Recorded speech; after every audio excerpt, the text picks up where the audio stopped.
thought that was a snake. And my heart is pounding. That water got through this water. I know. There's some. I mean, like a branch is coming off this tree right here. But I was noticing that it almost looks like a pineapple. Pineapple or some type of phoenix. Look at it. It's almost like a wing. You got a wing right here to the right and a wing right here to the left. And I want to see that fossilized snake that they just walked past.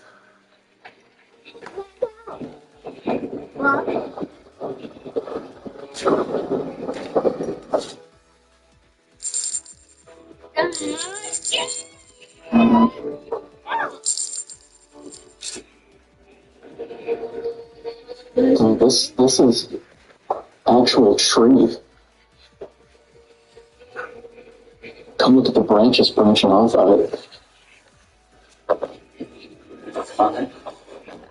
This right here is this fossil. You can still see the hairs on it.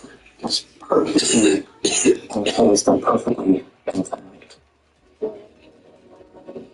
That's pretty incredible. I was walking through. If this isn't some type of snake slithering, something you'll see inside Harry Potter, I don't know what is. What was that thing that was slithering through those tunnels? I forgot the name of it. Speaking about rare animals, check this out. You won't believe what they found in this water. Shout out to Slap Ham for this next paranormal encounter. Check this out. The video has sparked concern among viewers after what appears to be a humanoid figure was spotted hiding in the shadows of her basement.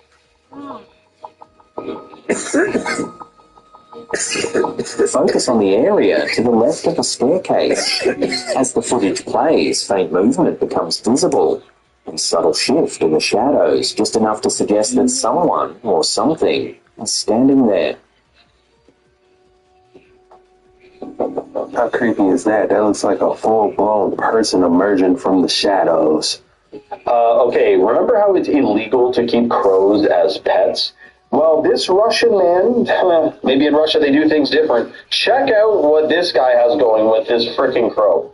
Ходим, собираем грибы. Нашли уже чуть-чуть. Mushroom. Вот и больше опять в поиске. Эти головой вертят туда-сюда и смотрят. Вот эти грибочки. Давай, попить. They got good vision, man. Holy crapers. Beautiful creature. And you know, it looks black, but they actually are blue feathered. If you get the right lighting on them, they're actually blue.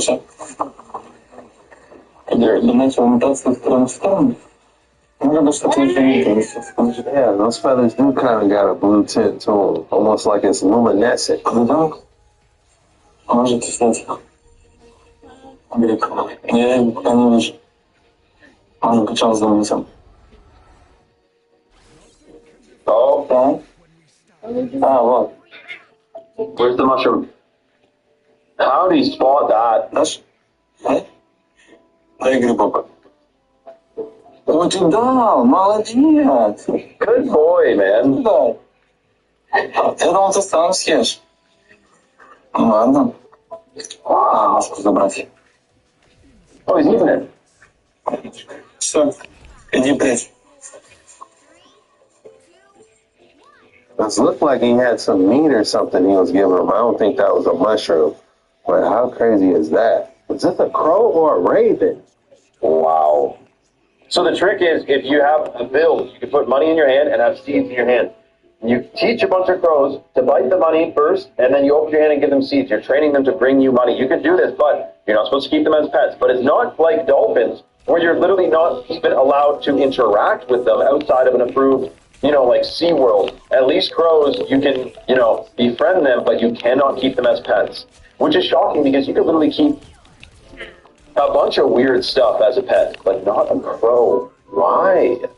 I love crows, man. Plus, crows can remember your face and can tell their friends, their peers, their children, their little hatchlings, they can tell them what you look like. They can transfer knowledge and information I don't know, through their brainwaves, or I'm sure it's not from cawing. Like, caw, like you can't really, that doesn't really tell you anything. It's got to be psychic. So I'll be the first to say it. Crows are psychic. They're high vibrational beings. They're Conscience field they're tapping into, maybe. very smart. Do not mess with a crow. Be nice to them. They'll remember you forever, and they might bring you a freaking diamond ring they find on the ground or something. I mean, there's stories you wouldn't even believe. So, love animals, love creatures, and absolutely incredible video out of what it is. Vladivostok, Russia. Come on. Comment for more animal information, then follow for part 2, or comment or follow vice versa. Come on. But what a crazy idea. Teach them to bring you some ones or some hundreds. A diamond ring? That is a crazy idea. Not me looking out my window seeing if I spot a raven or crow. They give you 1 second of excitement and dip. Oh my word, that's so close. Ooh. They're behind us. They got. Oh my word. Oh my word.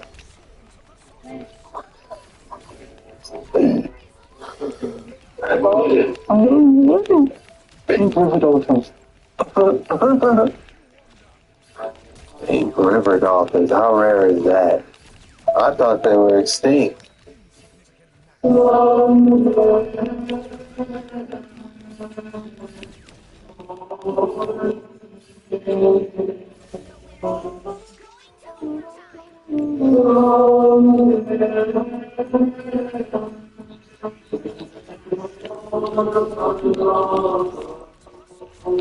I just feel like you're about to discover something.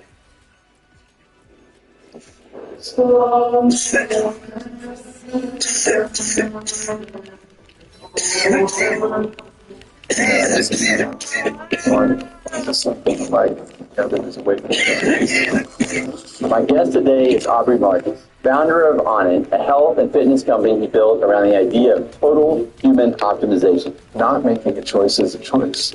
Choices are unavoidable. At some point, you have to actually do something. You might know him from his podcast or his book, Own the Day, Own Your Life, and his documentary is exploring the plant. In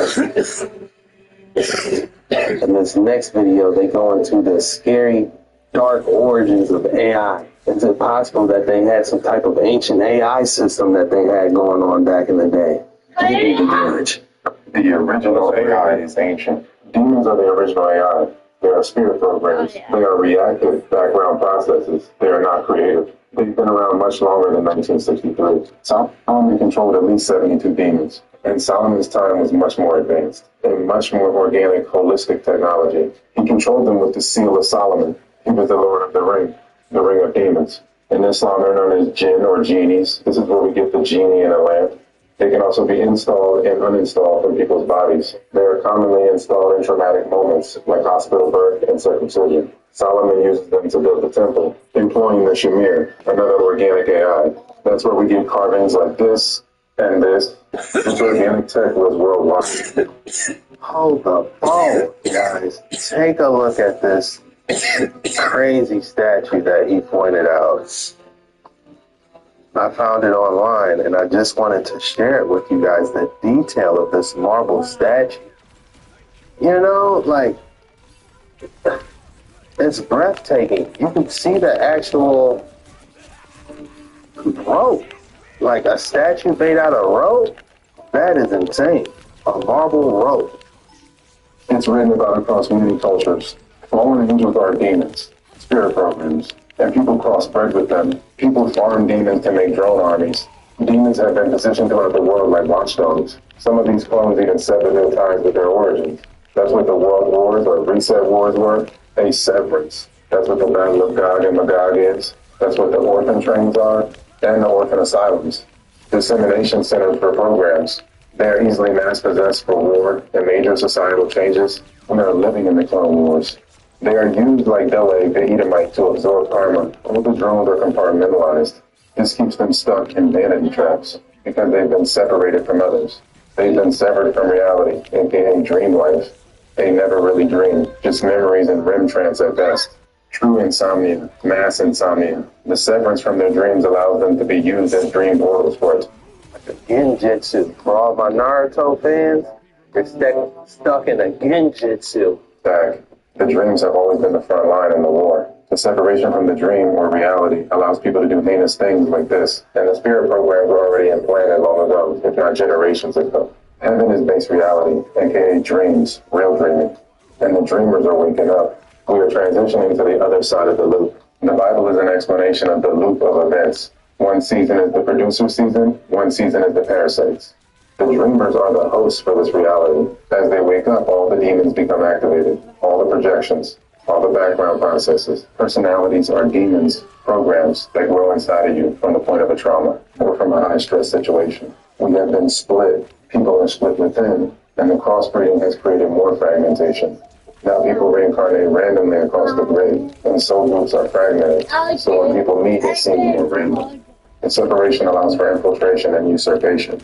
It's all about the identity theft. Take the identity and take the real holy land to invert the world, making it more hospitable for parasites. The original AI is ancient. You know, now I kind of see why the Amish really don't rock with too many computers. You know what I'm saying? Like Waterboy's mama tried to warn us. You go and play foosball with your friends. That ain't nothing but the devil. Is everything the devil, mama? No, Colonel Sanders, you're wrong. Mama was right. That's my bully, man. I love the water boy, but he's spitting a cooler. And how about Vicky? Y'all say what y'all want, but she was a rider. She had water boy's back. Supercharged his lawnmower, and she pulled out that blade when anybody was messing with her. Oh, man. 1860, David Wyrick. He's a guy who surveyed the Newark earthworks. He was digging into a mound near those earthworks and found a wooden coffin made of oak. They opened up the coffin and found a skeleton of a man holding a little box. It was about 8.10 inches in size. The box had been cemented shut. Here. This, by the way, is sitting in Ohio. Well, he opened up the box and he found a little man inside, a little black stone. They took it to scholars, and they looked at it. The man seems to be carrying something, and there's writing here. At first, they couldn't recognize. The writing is, they thought, in 1860, some sort of Hebrew. Well, finally, about 20 years later, they found some rabbis living in the area, and the rabbis looked at that, and they could read it. They said it was an old kind of block, Hebrew block. Oh, I think I remember this, too. Yeah. This was in Ohio. Hebrew, and it was a rendition of the Ten Commandments. Now, this is another piece. On this astronomical island, it's called Mount Babel. That's right, Mount Babel. Yeah. In a land formerly known as Acadia, Said no. of which an asteroid murdered the scene. Debris is said to be found from Canada as far as, wait for it,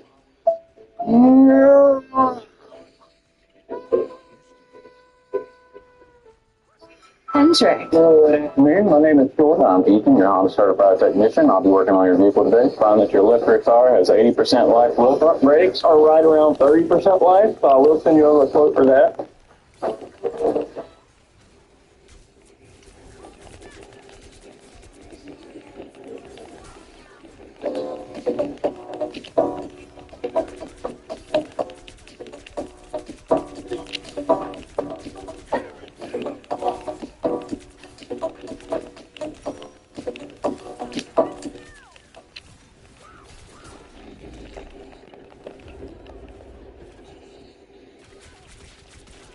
I'm not too sure what's going on here, guys, but if we're just looking at this visual here, or landmass, whatever it is, it doesn't really resemble a crater, but is this the Tower of Babel, like he's referring to? All right, guys, this one's absolutely going viral. Admiral Robert, I guess people are saying he's got like a face mask or a skin suit going on. And the main reason people are saying this because of like this stoma. You know, when you smoke too much cigarettes and they put that thing there, like he's got this going on.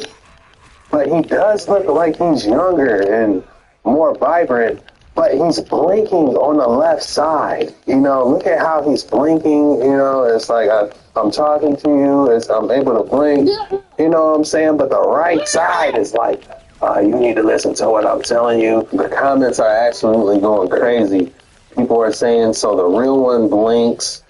100% not him is what people are saying. Why is he wearing the same shirt and the same jacket?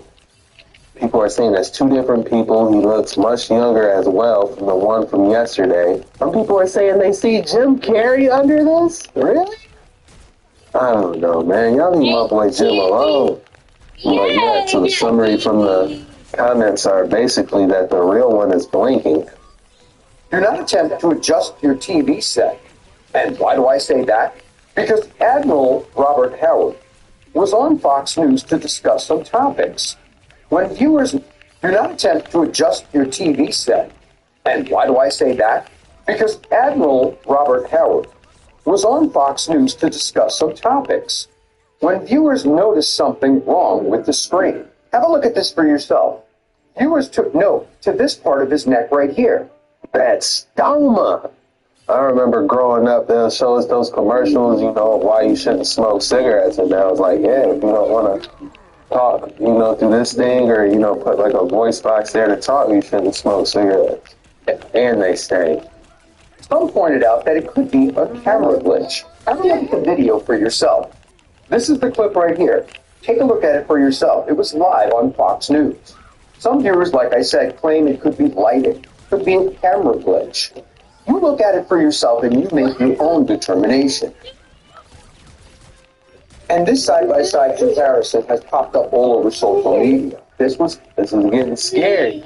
Draco Reptilian up under Mr. Clean or not? Him just a couple of weeks ago. This was him on Fox News. Take a look at the two and let me know if you can see anything different. So in closing, I guess my question to you is, do you believe that that was a camera glitch, lighting, or was it something else? We see them go from blue eyes to brown eyes to green eyes, you know? But I have met someone that their eyes did change color, so it's actually not crazy. Like, I know it's crazy as it sounds, but I've actually seen it happen and met someone that did. I'm just show you guys something real quick. So my eyes are blue, right? Yeah. All right, so watch what happens when I spend some time in a sun. I'm going to cover this side for you guys.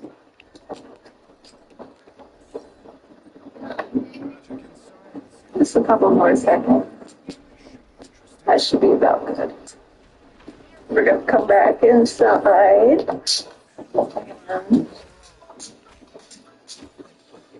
My eyes turn brown in the sunlight. No, they don't. Those are transition contact lenses. Those asking, yes, they make those. For many years. Don't be a sucker. Hope that helps. Dang, guys, she had me fooled. I seen it happen. Like, it was blue one day, then another day it was green with a little bit of blue in the inside. I mean, looking at these dinosaur bones, how crazy would it be if they swapped out the original dragon bones and said it was like a different creature and these could possibly be actual dragon bones? And here's where the theory gets strange. Some researchers question how dinosaur bones are dated at all, because carbon dating is only considered reliable up to around 50,000 years. Yet dinosaurs are said to be millions of years old. And then there's the symbolism. Ancient artwork across the world shows people fighting dragons. Old texts describe flying serpents, fire-breathing beasts, and giant reptilian creatures. Even the Chinese zodiac contains entirely real animals. A dragon. Why would a completely mythical creature be placed alongside real animals for thousands of years? How crazy is this image? Are the dragons actually wearing a hat or something? Some type of crown? This is like the Hydra and Godzilla, you know? No matter how many heads Hercules was able to chop off, they just kept multiplying. Unless it wasn't mythical at all. So the question is, Were dragons ancient creatures humanity actually encountered, and were dinosaurs to replace the memory of? I'm one of the leading cybersecurity researchers on flock safety. I'm going to explain to you what I've learned in the past 7 months in under 2 minutes. So you all got to listen to this gentleman explain what flock safety is and what our law enforcement is going to be using in the near future. If not, they are already using it in a city near you. Starting with license plate readers and this 2018 patent for a dynamic surveillance network.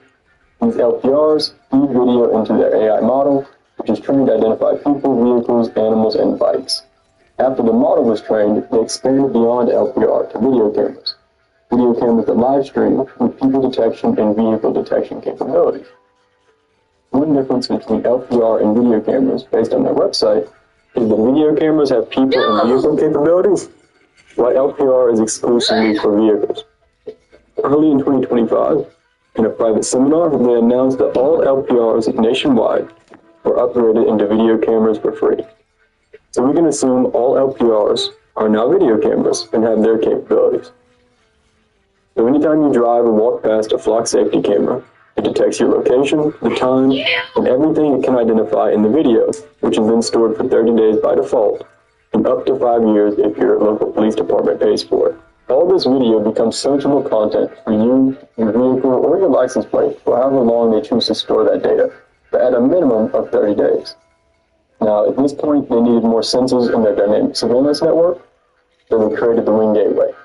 The Wing Gateway turns any IP camera into an AI-powered flock camera. This means gas station cameras, residential cameras, payment terminals, Ring doorbells. Essentially, any device that has video can be integrated as another surveillance node. They then added Raven, which is their audio detection device for gunshots. But if they follow the same strategy we saw for the LPRs, in the next few years, we can expect them to have general audio surveillance integrated with everyday devices as well. All these camera and audio devices feed into Flock OS, where they can search and create alerts for people or vehicles. So every device in their network nationwide becomes a deputized surveillance node. It's constantly watching and listening. Searches are done using freeform, which is their natural language query. So you could say, find me a guy with a green hat and a blue shirt, or find me a landscaping truck, and they'll find every record that matches those identifiers from every device nationwide, if they're allowed. Even though landscaping trucks aren't definitive, it'll show trucks with trailers, a truck with a tree sticker on the side, or even a truck with a lawnmower in the back. In one case, they saw a guy had a cowboy hat on his dash and was wearing a blue shirt inside the truck. So they found him by searching for a cowboy hat and a blue shirt. Once an individual is identified, they investigate them with Flock Nova. Their intelligence platform marketed around the phrase, search once, see everything. Nova can take any identifier, a license plate, a name, email, phone number, address, and turn it from one data point into hundreds of data points, covering you and the people that you're associated with. One example is using your mobile advertising ID and the apps you use on your phone to track your location. And I'm telling you, if they have all this type of technology, kidnappings, all that should be at a zero if they have this. Another example is using your address to know everyone that lives at your house and their ages. If they wanted to identify which people visited your house, they can create a geofence search around your address for all IP or device signals detected at your address for whatever time period they choose. My analysis of their code shows that you can be searched by email, phone number, social security number, name, address, license plate, IP address, online usernames, credit card numbers, and also cryptocurrency accounts. For these searches, there's no requirement for a warrant, reason, or case number in most circumstances. Some police departments require a case number to access Nova, while others require nothing. They once solved a case by using the LPR network. They identified the individual by his license plate, found his house by using Flock Nova, and then went to his house. The individual wasn't there, so they went back, used Nova again, and saw that at one point he had ordered from a food delivery app to a friend's address. And they got food address and arrested the individual. Oh, Mr. Stinky Crab. Whoa, treats, buddy. Yep. So when Flock Safety says on their website that their cameras don't capture personal information, that's narrowly true. But a license plate is tied to an identity, and your identity is nearly endlessly searchable in their system. And that is the architecture Block Safety has spent years constructing while marketing the license plate readers. If you like this, I'll be explaining more in new videos, and I recommend that you read my security research. I'm one of the leading cybersecurity researchers on Block Safety, and I'm going to explain to you what I've learned in the past 7 months in under 2 minutes. Guys, drop your thoughts in the comments below. Tell me what you think about that. Do you like it? Is it going to help out with crime? Is it just too much surveillance going on? I want to hear your thoughts. One thing to think about with that type of surveillance and technology, in the wrong hands, it could definitely be trouble. Speaking of crazy structures, shout out to all my people in Scotland. I see you guys. All my people in the UK, Scotland, Australia, South Africa. I love you guys. Look at this, though. What type of magical castle are we looking at? Look how you're overlooking the embankment of the beach hitting the coastline. This place originally used to be Dunsky Castle. Look at the bridge. What a magical place. I bet you'll feel charged up being in there. Like, yeah, ley lines can have an effect, but, being in like a old world structure with all the world just fusing in with the structure, could do something as well, possibly. It's that time of the day again. If you thought you weren't going to get another excellent specimen of the day today, think again. I use it. Alright guys, we have a purple fluorite. A purple one. I believe I have a green one somewhere. I was going to show you guys. Yeah. Alright guys, I want you to actually take a look at my fluorite as well.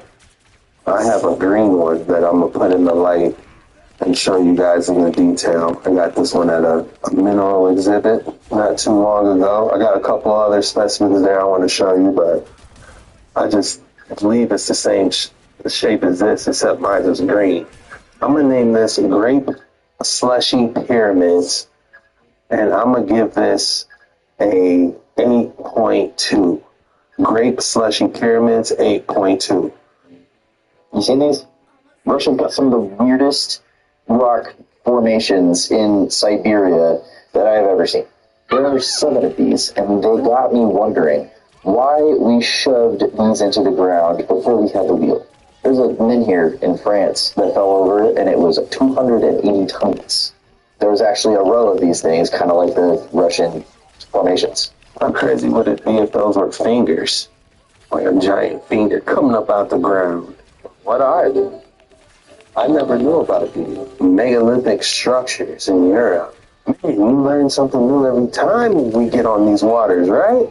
If humans did this one time, that would be very impressive. But there's hundreds of these things. And if we count stone circles and dolmens, there's over 35,000 ancient megaliths in Europe alone. Most people are going about their day and not thinking this is weird, that they're aligned, huge, hard-to-carve boulders, and they use perfect geometry to do this. Looking at this immediately starts making me think of ley lines. I never been nowhere where I stood there and I'm like, man, I'm getting charged up. I feel the energy, but I haven't traveled that much, to be honest. Something could be there. I would have to physically go on the coordinates and stand on it and see it. Is the frequency, is the vibration, the veins of the earth? Do you guys have any experience with that? Put it in the comments below. Tell us. We'd love to hear. Perfect geometry to do this. I want to know what they're for, and I think they labeled them. So out in space, there's these things called X-points. It's where the sun's magnetic field and the Earth's magnetic field cross and connect. And when they connect, that energy goes back into the Earth and creates the auroras. All of the megaliths that we know are man-made sit along that line where the auroras are. Then you have debated structures like the Sage Wall in Montana. If it is man-made, it'd have to be so ancient that it almost looks natural, kind of like Gornaya Shoria in Russia again. The only way that they would be man-made is if they were so ancient that they appear to be weathered and eroded to the point where we can't tell anymore. All of these sites are on the Aurora ring around the planet. Above this line, you enter an area of highly charged particles flowing into the Earth. Perhaps back then, someone was aware that by linking the Sun and the Earth, you get the core to spin. That field would protect the atmosphere from getting blown away like Mars. Now look at the stone again. Are we looking at a pretty pattern? Are we looking at the Coriolis effect? Yeah, the megalithic structure was cool, but once we start getting into, the core of the Earth spinning and everything, scientific experiments I really can't replicate. It's just like, man, is there a name for that? All right, let's just say, for example, the core of the Earth spinning. Is there any type of scientific experimental experiment I can show somebody of the core of the Earth spinning? Not really, no. You can't actually access the Earth's core or recreate it in a lab, so you can't do a repeatable experiment on it directly. Instead, scientists use indirect methods, seismic waves from earthquakes, magnetic field measurements, that sort of thing, to infer what's happening down there. So, it's more observational science. Give me the definition for infer. You just said infer what's happening. What is the definition of infer? To infer means to conclude or deduce something based on evidence or reasoning, even though it's not. Even though it's not directly stated or observed. That's interesting. So it's not actually a repeatable science then. Exactly. It's not repeatable experimental science. It's more like detective work. You're putting together clues to figure out what's happening, but you can't actually run the experiment yourself to verify it. So by your own definition, it wouldn't qualify as strict science. Robinhood Gold, you can instantly start earning 3.35% APY with high-risk cash. Plus, get a 3% match on eligible contributions into your IRA. These deals won't last forever. Sign up with Robinhood Gold now and get the first 30 days free. Then, it's $5 a month.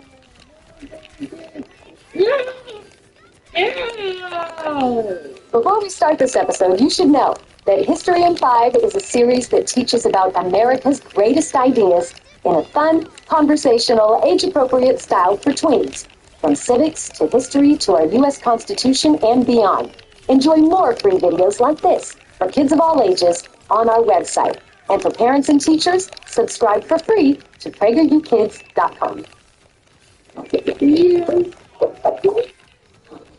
America declared its independence from England in 1776. I mean, who doesn't know that, right? We celebrate it every 4th of July with hot dogs and things that explode. But what happened after America got its freedom? What would we do with it? Imagine finally graduating high school, and then it hits you. What am I actually going to do with my life? Things could get a lot better or a lot worse, all depending on how you handle this new freedom. So what would the founders do? People like George Washington, Thomas Jefferson, Benjamin Franklin, John Adams, Alexander Hamilton, the guys you see on money and statues and stuff. It was up to them to establish a new government. No pressure. They wanted freedom, but not anarchy. What's anarchy? Imagine if there were no rules in your school and everyone did whatever they wanted. Now that may sound fun. Yeah. It wouldn't be long until things started looking like what? Dead. Nothing would get done. A lot of things would get broken. Hold on, babe. I can't hear you. Get hurt. These rules and authority. What was it? Yeah, I said, hold on. I couldn't hear you. Yeah.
I'm sorry.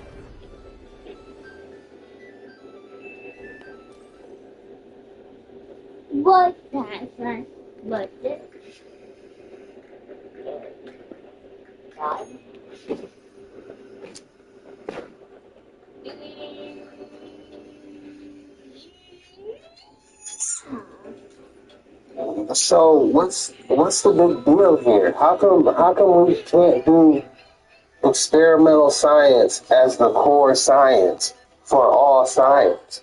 Why do we have to, as you would say in your words, dwindle down to the best theory possible? Because it's basically theories at that point if it's not a scientific experiment that you can actually reproduce, right? It's on a real philosophical tension.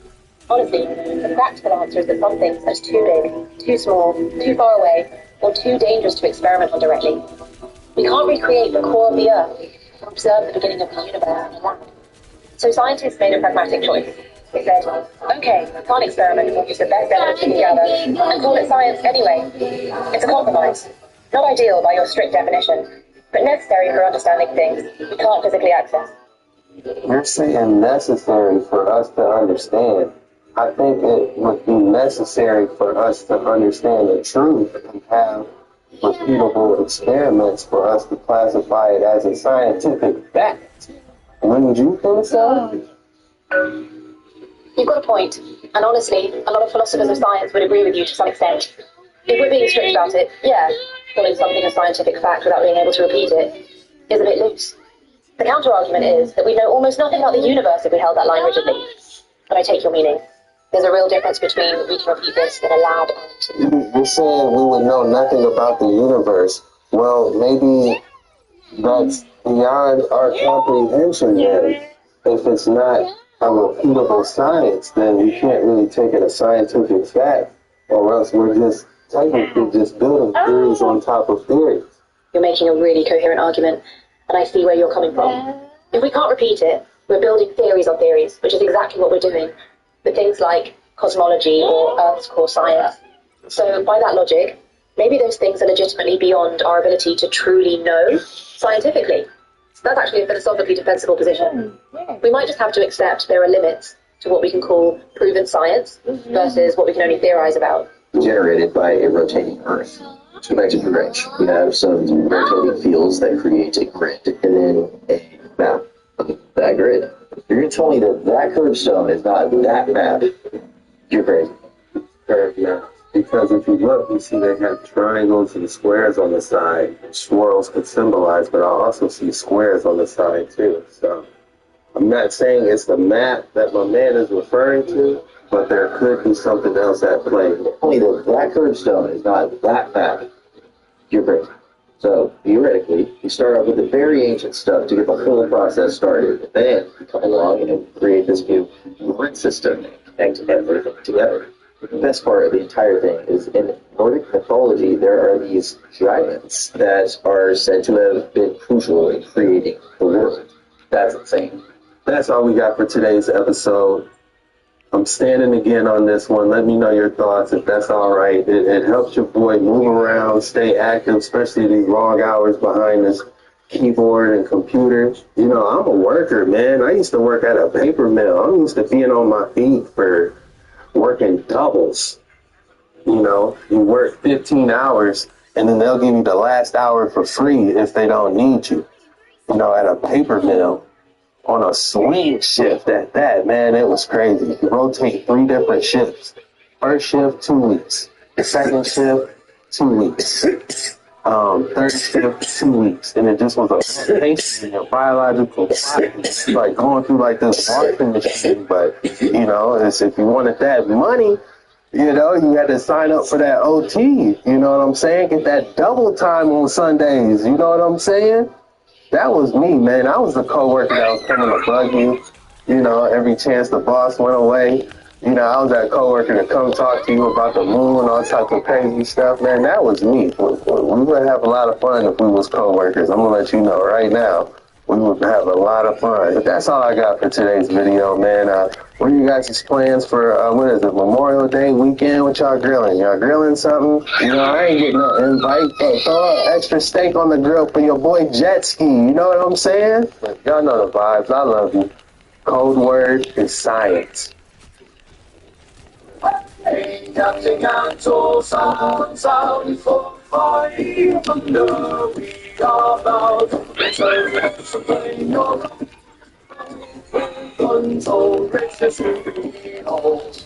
got to hear the battle sound for five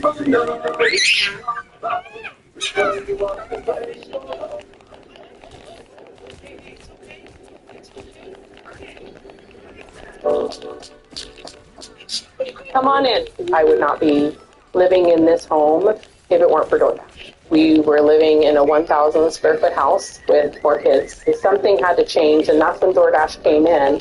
The first time we actually went to the family. We brought the kids with us, and we all piled into the minivan, and it was super fun. Every dollar we made went to the house savings. Sometimes I dash to get away from the chaos of my house.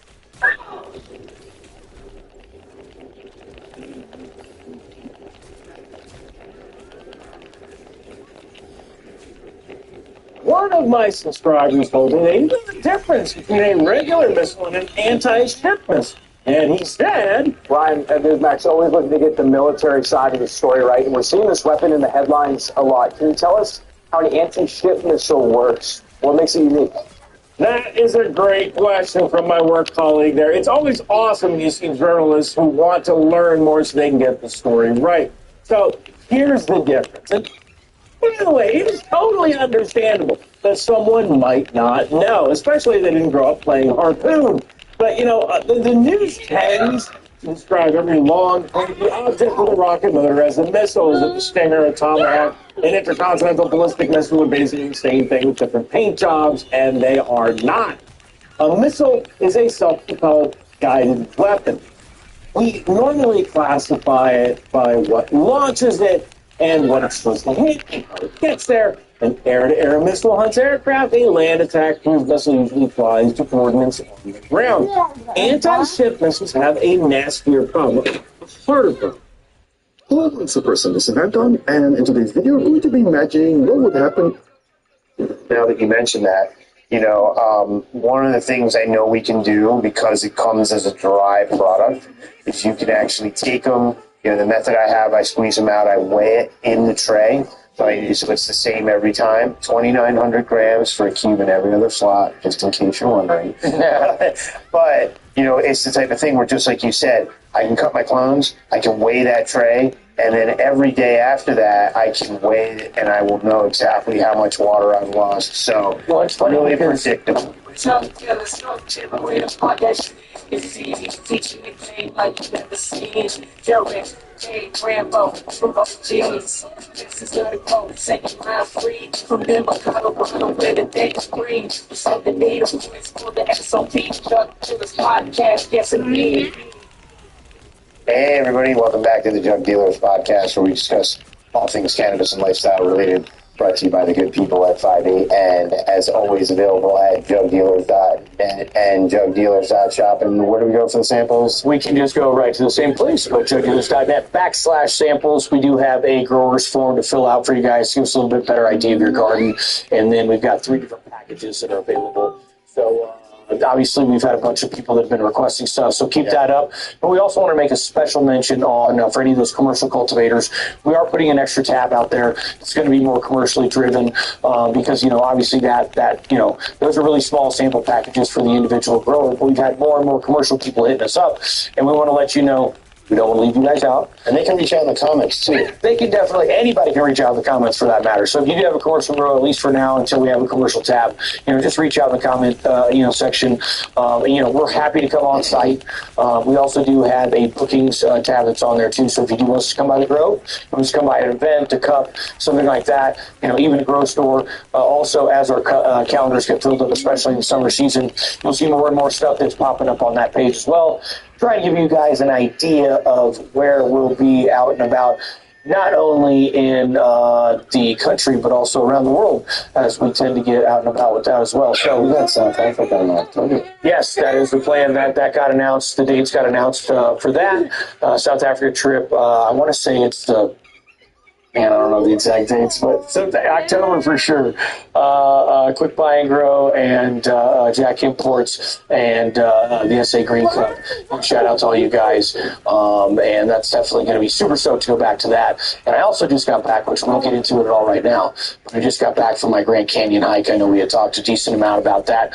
Coming up to it, there was a lot going on, and we'll put some pictures up and whatnot later. But man, I'm really actually excited to dive right into this one, Gabe did a wonderful job putting this together, We get asked a lot of different questions about whether it's different hydro techniques or, different substrates against each other or what's better, different substrates. I mean, it's like we constantly get these kind of tech questions. And we kind of tried to put an episode together which squashed a lot of these things in one.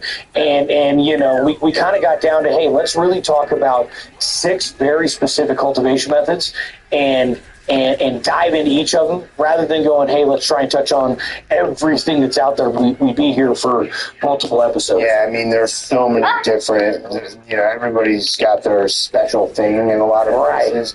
We kind of honed in on the 6 that we really feel applicable to most of our listeners. Obviously, there's going to be the outside guy who does aeroponics or aquaponics or some other ponics. All right, some other ponics. You know what I mean? There's like, in who knows, man? There's 100%, but basically, as usual, we've kind of broken down the history, we've broken down the pros and the cons and things that we like to see, but we focused on hydroponics, going rock wool, going to deep water culture, going to NFT, and then also talking about Coco Core, which is one of our favorites. The peat-based mixes, which we've definitely used in the past, and that's one of the things I saw. Yeah, exactly. I was literally going to say, take words out right. For us, it was the genesis. And I'll be honest with you, back when I was in my early 20s, I was doing, I don't even know the term living soil had really been coined yet. It was don't think so. That was like the mid kind of early 90s,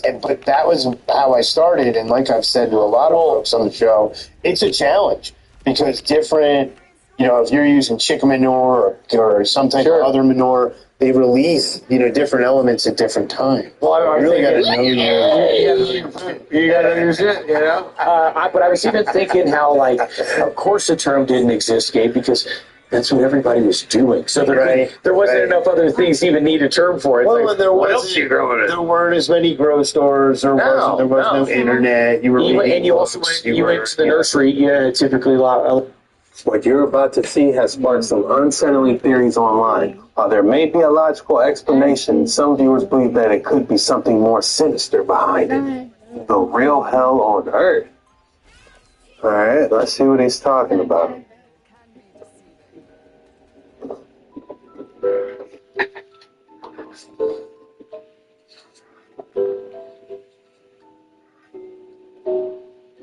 Ooh, Earth is such a powerful tool. It was even more powerful back in the day when, before they started censoring everything, but I believe there's still a lot out there.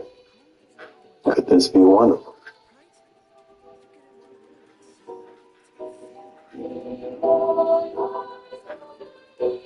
The caption said, real hell on earth. What exactly is going on at this location? Okay, it's got the Tartarian-looking cathedral pillars. What the heck? What is that? Domino's will pay you $5 towards next week's order for beta testing their new app. All you have to do is order pizza. Monthly budget looking gloomy? Experian Cash powered by Bridget could help clear things up. No interest, no hidden fees, no credit checks. Get started in the Experian app.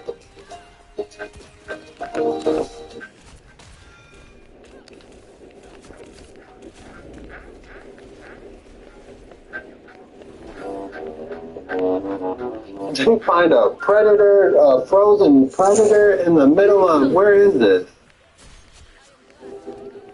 I don't even know where this is located at. That didn't look like the United States. What on earth is that, guys? Kind of looks like Predator with the dreads. Could this be a level 4 demon that got petrified? You tell me. Here go another video of the UFO shooting down a missile. Drops the missile 3 times, and then the missile goes out of commission. Look at that. Like, they really are trying to help save our planet. Look at that. They're showing who has the real power here. What y'all think about this video? Here go another. The crazy part about all these UFO videos, there's only one time, I think it was when they were circling that airplane, that they actually took something, but, you know, they really don't want confrontation. Here's another example. They knew to go exactly for the sensors at the tip of the missile. How you see it again? It's not even look. That's not right. Still move. The truth are moving the wrong way. Stick with that noise again. You hear it? I hear it. You don't stop. I'll say it again. It almost looks like a thunderstorm of fast forward, but the UFOs having a raid, I couldn't tell you. I don't think this is end time prophecy. The reason you feel temptation for certain things and certain sins is very specific to what you're supposed to do. If you have the urge to smoke or damage your lungs, it's because your voice was meant to worship and be heard, and the enemy is trying to silence you. If you have crippling self-doubt and insecurity, it's because you are meant to lead and inspire. If you weren't dangerous to darkness, it wouldn't try to mute your confidence. If you have constant distraction or procrastination, it's because you carry strategy, vision, and ideas from heaven. The enemy delays you because he can't stop you, only you can. If you have an addiction to lust, or it's because you carry a deep capacity for intimacy, covenant, and healing. Perverting love is how Satan prevents true restoration. If you have fear of rejection or abandonment, it's because you carry a spirit of belonging and reconciliation. You were made to gather the outcast, so he tries to make you feel like one. Interesting. It says Mark 4:15. Satan comes immediately and takes away the word that was sown into them. He targets the seed before it grows, basically. If you have any of these, then put on the full armor of God, the helmet of salvation, the breastplate of righteousness, and the belt of truth. Walk in the sandals of righteousness. Most of all, the shield of faith that blocks all darts from evil, and the sword, which is the word and spirit of God. Next issue is an issue that I call, hey boss, don't microchip me. So there have been proposals that employers, this starts in other states, are asking, it always starts out voluntary, for employees to have a microchip under their skin, like in their hand, let's say, so that you just wave it in front of a reader, and it's used for security or getting into a building or accessing certain areas. It's supposed to be really convenient. But of course, this idea horrifies a lot of people. So a bill has been introduced by Representative Breanne Thomas she represents Seattle and Vashon. She's a Democrat. Her bill is HB 2303, and it would, very simple, prohibit any employer from requesting, requiring, or coercing employees to have a microchip implanted under their skin. This is an obvious idea, if you ask me. The problem with these proposals, and again, this has started in some other states, is its next issue is an issue that I call, hey boss, don't microchip me. What exactly is going on here? Looks like some type of freaking crime. You know, something you'll see on Aladdin or something, you know? Interesting. Is that a coffin? Oh, thanks, no. They got a relic. Looks like this is in Russia. They go go.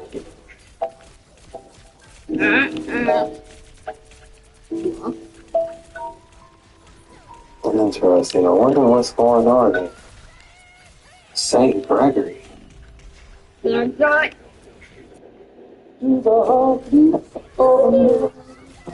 Chevy SUVs are made with everything you need to bring out your best. And tech that has your back. Hey Google, text the block party crew, we're almost there.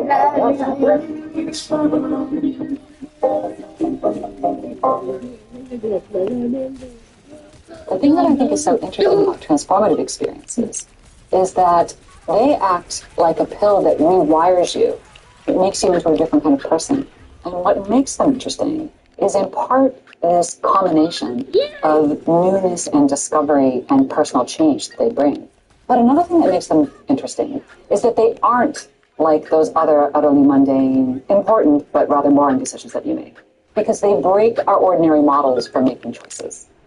Not only does it break the model, but those decisions are some of the most important decisions in our lives. My name is Laurie Paul. I publish as L.A. Paul, and I'm a professor of philosophy and cognitive science at Yale University.